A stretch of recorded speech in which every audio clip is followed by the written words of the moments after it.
Right now? Good afternoon. My name is J. Violet Gannon, and I am the Executive Director at the Manchchester Community Library and a longtime lover of miniatures. I don't know if many of you have been to the miniature room at the Art Institute of Chicago, but it is where I lived for 10 years, and it is where I fell in love with miniatures. It's also my understanding that one of my dear artist admirers, aficionados of all things miniature by the name of Wes Anderson spent copious amounts of time while coming up with his ideas for the Grand Budapest Hotel. So I'm really excited that we're here today at this beautiful bookstore in Manchester to welcome someone who's really spent a lot of time on this issue. And to introduce our guest today, I have David. Just coming very quickly. Thank you. Thank you all for being here.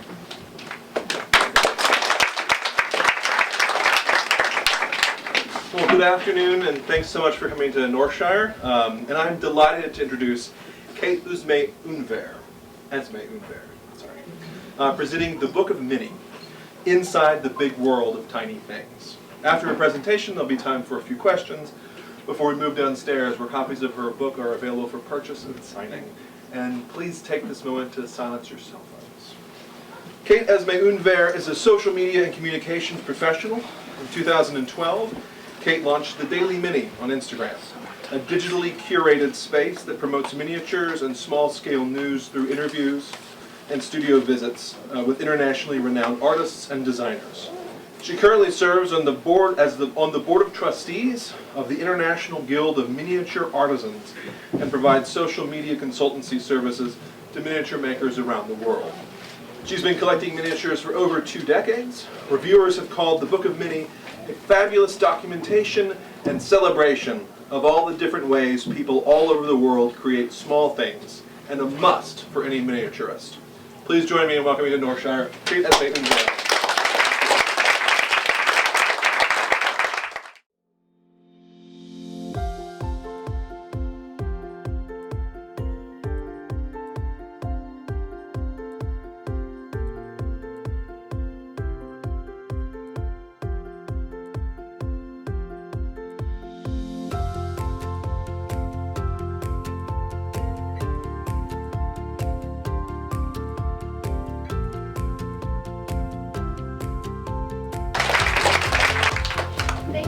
Thank you very much for that introduction, and thank you to the Manchchester Community Library and to the Northshire for having me. I also want to thank all of you for being here. A big shout out and thanks to my parents who are here, to my boyfriend Ryan, to my publisher, and to anyone and everyone that loves a mini, has a mini, is interested in minis, doesn't know about minis but wants to.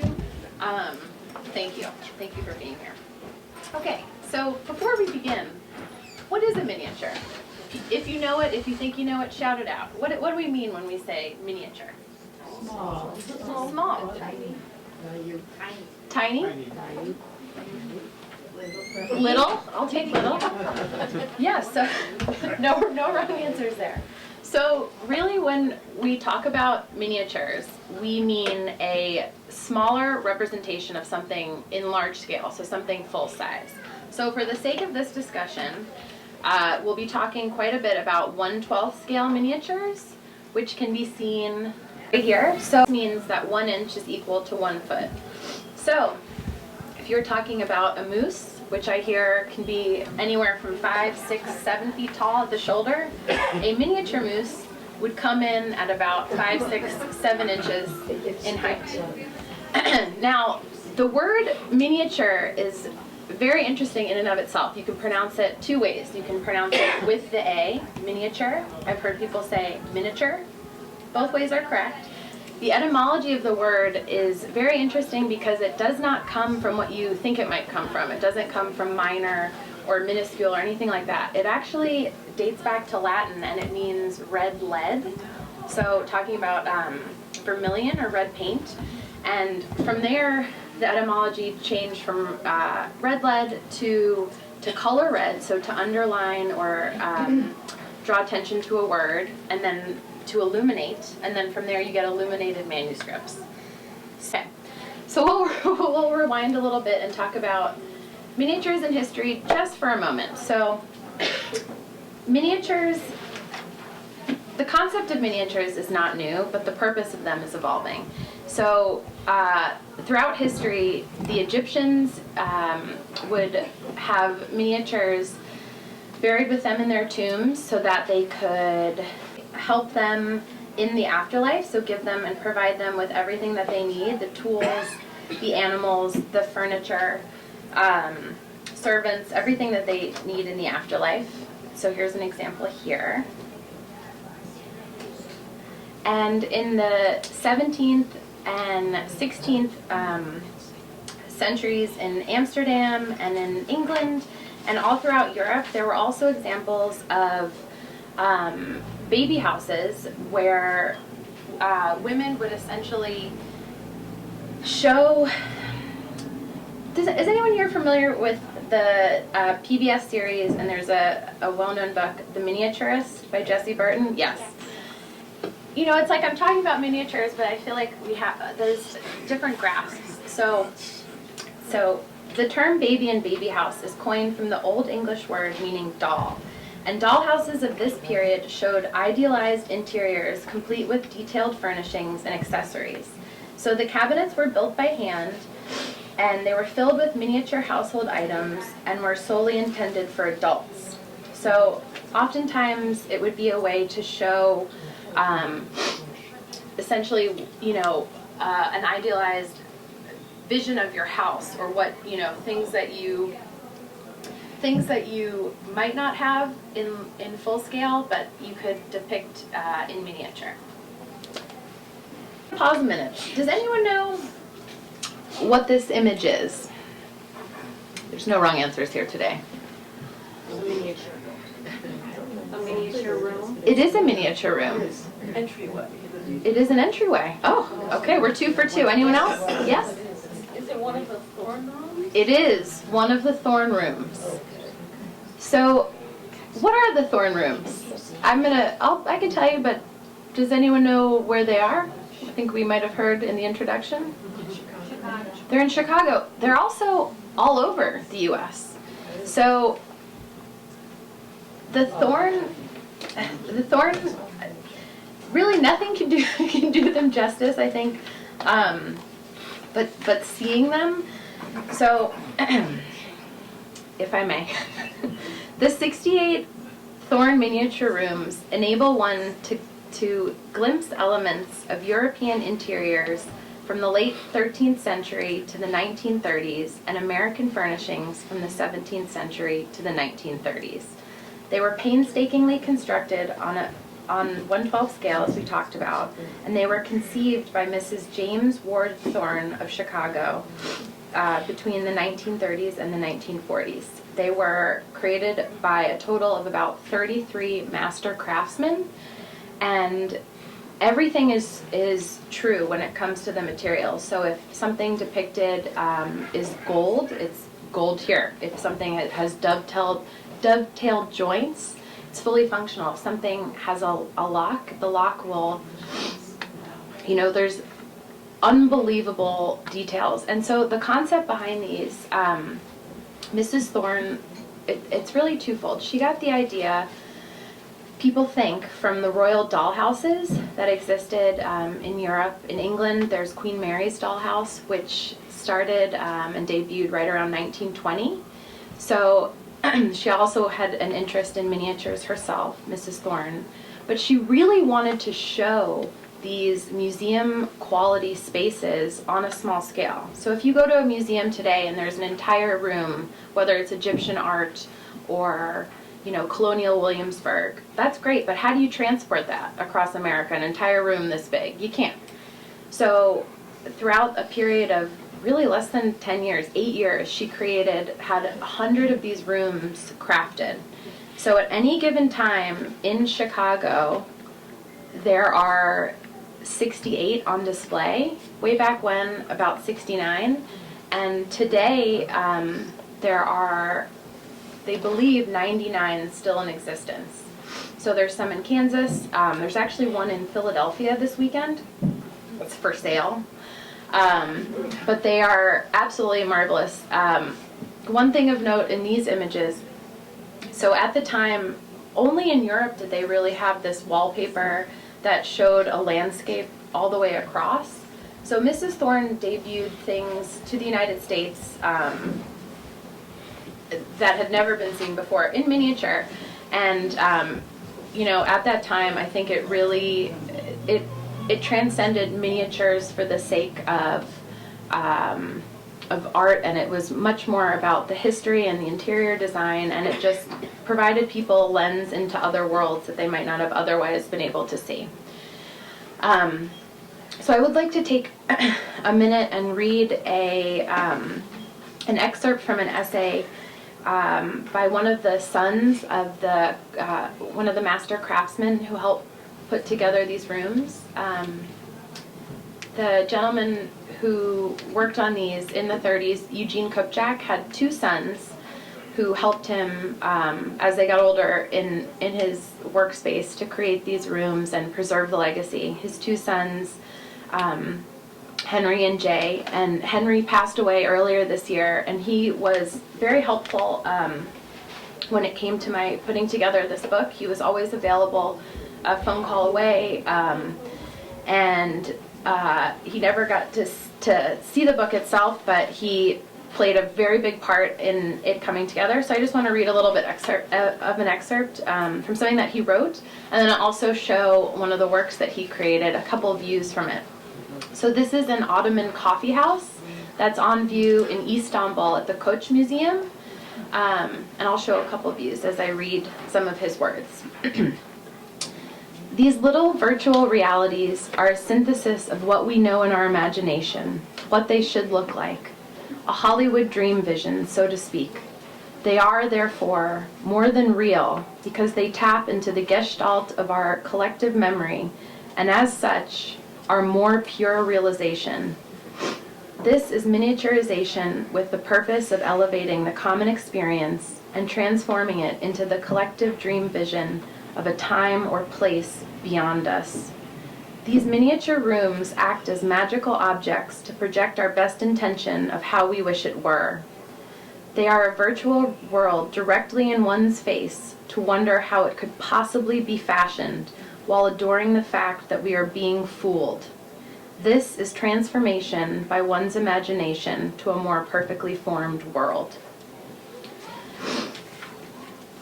So the Kupchak legacy lives on in the second son, Jay, who still, is a liaison to the Chicago Art Institute and helps, if a Thorne room is in, not disrepair, but if it needs a little bit of repair, if wood seems to be warping. I've heard stories that one room, for whatever reason, the floorboards, just every summer something happens, so they have to go in and do a repair, or if silver needs polishing. So just another quick quote from Mr. Kupchak, who passed away earlier this year. So it is human nature to hold what cannot be grasped, to encircle the limitless and have dominance by being several orders of magnitude greater than what we contemplate. The world in a box, all for us, at our feet. So, speaking of the world in a box, does anybody here collect miniatures? Few hands. Does anyone have a miniature at home, whether it's a magnet, a keychain, a toy, something? I think maybe all of us in some way or another, right? I think even in this room there's miniatures. I think that's a dollhouse. Was that a dollhouse right there? So that leads me to talk about, when we talk about the world in a box, all for us at our feet. So miniatures mean a lot of different things to a lot of people. Psychologists have talked about the whole concept of control, where if someone experiences a loss of control in their life, a death of a loved one, a tragic accident, they might want to have this return to childhood where they are able to have control or dominance in a dollhouse, where they can curate a space and put forth an idealized life or world for themselves. It could also just be about returning to a simpler time, about childhood. I'll tell you a little bit about me, and then we'll get back to minis and the Book of Mini. So I was born in Istanbul, and I really think that miniatures have been in my DNA since I was 0, since I was 1, since I was 2. My mom had this 80s chunky charm necklace that she placed on my stroller, so it was the first thing I saw when I looked out in the world. So really, yeah, that indoctrination of mini happened quite quickly. I grew up in northern New Jersey, and I remember when I was very young, I spent much of my allowance at this local dollhouse store, which has since closed. That might sound familiar too. You know, you might remember a craft store, a miniature store way back when that maybe you popped into or purchased a gift from. I went to school in Indiana, where I majored in art history. In 2012, December 2012, coming up on 7 years now, I started posting an image of a miniature from my collection once a day on Instagram, which is, if you're not familiar, it's a social media platform similar to Facebook, but it really removes the need for lengthy captions or text, and it's very much picture-based. So fast forward to, this is a bit of a close-up from the other shot, to my collection growing over time, where I would say at any given time I had hundreds of minis, really. And so for maybe the first 100 days or so, I would post miniatures from my collection, and then it just grew. It grew exponentially, which I think in any community you have that engagement and that interest from people. So folks would send me images of their miniatures. They would send me miniatures in the mail. I have some of my favorites from my collection up here. I would encourage you after the talk to take a peek. And yeah, and really it took off. So some of the favorite minis that I like to collect, you know, everyone has their own. I love miniature plants. They're all kind of gathered here in this image. And they're not, you know, we talk about miniatures that have the true material. They're not made of plant matter. They're not organic. So some of them are made out of clay, out of paper, some out of wood.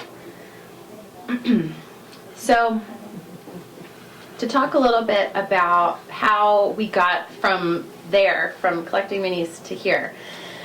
I really want to take this moment to thank the miniature community, because they were exceptionally warm and welcoming. They were open to sharing not only their images, but stories about how they created this stuff. What drove them to create, what drives someone to create this? What compels them to create something as remarkable as this? And how do you get started in something like this? You know, what is your, you know, how do you dip your toe into the miniature world? I've only known a world where I've loved minis. I don't know anything else. But for so many people, there's the gateway into minis. So these are some images from the book as well. On the left, we have work by Trudy Mago, who's an artist in Sri Lanka, who recently had to retire from making miniatures, but these M&Ms, I still can't get over it. I can't. And then right here we've got work by Mikkel Giver, who's an artist in Israel, and every time she makes a miniature animal, she names them. And they really each have their own personalities, I think. She uses real animal fur, feathers to create these, and really gets the eyes right. You know, so oftentimes, I didn't mention this earlier, but in the throne rooms, you never see the human figure. And oftentimes it's nearly impossible to get that right, to have life exude through a doll figure or figurine, but she really finds a way, I think, in these animals to bring them to life. And then the last one is an artist out of Canada, and she not only makes miniatures but miniature jewelry. So she might have a pineapple as one earring and a slice of pizza as the other. So I started going down this rabbit hole 2012, 13, 14, 15, where I was finding miniatures that were blowing my mind. You know, if you think about in any given thorn room, there could be 200 miniature objects, maybe 20. And so think about just looking at each one, removing each one, and really from all 360 degrees. So this is a work by William Robertson, who is a master of his craft, and he uses true materials in all his work. He's also known for incorporating intricacies in things like this that you just would never see. So there might be a bottom layer of this drawer that you're not supposed to see, and actually might be filled with stuff, and it's for no one else to see but him, to know that it was there. He creates a lot of works that have working locks and joints and all of that. So this is another image. Does anyone see in this image the object for scale? It's the dollar bill, yeah. And in the previous one it was the paintbrushes. So it's really, you know, there's almost two schools of thought. There are shooting miniatures and having them depicted without an object for scale so that it's a trick of the eye. And then there are, because if this wasn't here, this really does look like it's George Washington's desk. It's his office. Yeah. As it, you know, as they might have, it's the artist's rendition of it. But yeah, without this dollar bill, this looks like an actual room. Full scale, full size. So I really believe in the value of including an object for scale in the shot so that it just makes the viewer completely confused, delighted, whatever it is. And so down this rabbit hole I went, and eventually I learned about the International Guild of Miniature Artisans, who have been around since the late 70s, and the guild was formed in order to promote fine miniatures as an art form and remove them from the category of crafts. So they do this by placing miniatures in museum collections and gallery exhibitions, through involvement in local, state, national art foundations, and also through conducting a public auction every year, which is very exciting. Seeing miniature works, bid on, about a minute or two, and the price really jumps, and it's incredible. So every year since 1982, the Guild hosts and has this school. So the International Guild of Miniature Artisans Guild School is held in Castine, Maine, where every year in June, 200 artists from all around the world come to learn from these master makers.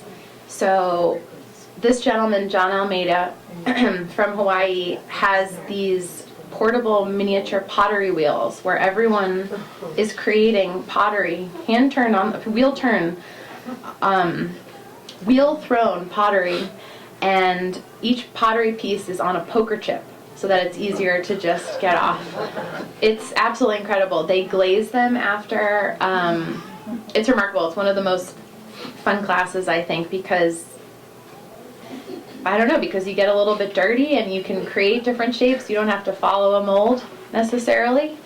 There's also an artist, Althea Crome, who creates, she's amazing. She describes herself as a conceptual fiber artist. And if you're familiar with the 2009 film Coraline, it's out of Leica Studios. She dressed the main character, so created her sweater and some of her adornments as well. So she teaches how to make something like this in class. It's remarkable, down to the buttons, and everything works. So her needles, which she creates herself, oftentimes these artists will create their own tools. Her needles can accommodate more than 80 stitches per inch. And so she'll design her own original knitting patterns, oftentimes using a computer platform and all that. Okay, so in 2015, I was invited to attend Guild School, and I will say that was a pivotal moment in my life. It really changed the course of my life. You know, walking into a space where I was surrounded by other people that loved miniatures, making miniatures. The energy was incredible. And yeah, it really goes down as one of those pinnacle moments that you have the force, you know, you look back and you're like, wow, okay, that's where my life took a turn, in a good way, took a turn. So later that year I joined the board of IGMA, where I've been helping them with really anything, you know, social media, communications, marketing related. And from there, I think I really attribute that to the growth of Daily Mini, the Instagram account, the website, where I would interview artists. And so fast forward to fall of 2017, where I was contacted by Black Dog and Leventhal, my publisher, to put together a book of minis. So the first question that we had was, okay, how are we going to do this? I'm not a maker myself.